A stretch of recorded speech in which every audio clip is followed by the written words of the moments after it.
Bienvenue au Starter du jour pour bien démarrer sa journée. Aujourd'hui, le diable ne t'attaque pas toi, il attaque ton territoire. La Bible nous parle que Jésus était dans une barque avec les 12 apôtres et la Bible nous dit qu'il y a eu une tempête. Jésus a menacé le vent, a menacé la tempête parce que c'était une attaque d'ordre spirituel. Et là, lorsqu'ils vont arriver de l'autre côté, ils vont tomber sur un démoniaque, sur le démoniaque de Gadara.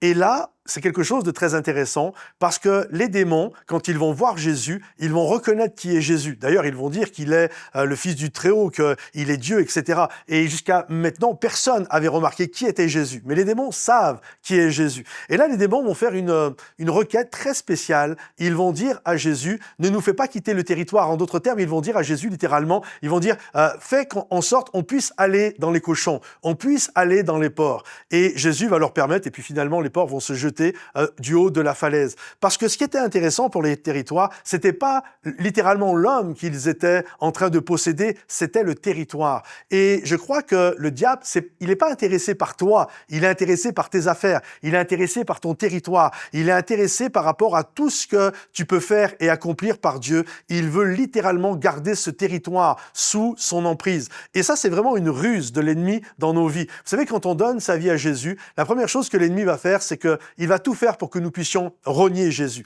Mais quand il va voir que nous ne renions pas Jésus, alors il va essayer de s'infiltrer dans nos vies afin de nous rendre stériles, afin de rendre notre territoire stérile, afin de pouvoir poser toutes sortes de choses pour que nous ne puissions pas vivre la vie que Dieu a pour nous, la vie abondante que Dieu a pour nous. Alors je t'encourage aujourd'hui. Vous savez, quand Jésus arrive dans cet endroit, on sait que c'est un nouveau territoire parce qu'il y a des cochons, il y a des porcs qui sont là. Et normalement, en Israël, il n'y a pas de cochons. Donc on sait que c'est pas un endroit des plus religieux, c'est pas un endroit où on priait le Seigneur à cet endroit-là. Sinon, il n'y aurait pas de cochons qui étaient là, surtout à cette époque-là. Mais si il y a des cochons, c'est que c'était un nouveau territoire à prendre. Et l'ennemi n'est pas d'accord pour laisser des nouveaux territoires au Seigneur. Et quand tu avances, quand tu commences à vivre des choses, le diable t'attaque, c'est pas personnel, c'est parce qu'il veut t'empêcher de faire grandir, agrandir le royaume de Dieu et toute la composante de qui tu es et de ce que tu vas accomplir avec le roi des rois, avec le Seigneur des seigneurs. Mais garde courage parce que Jésus est là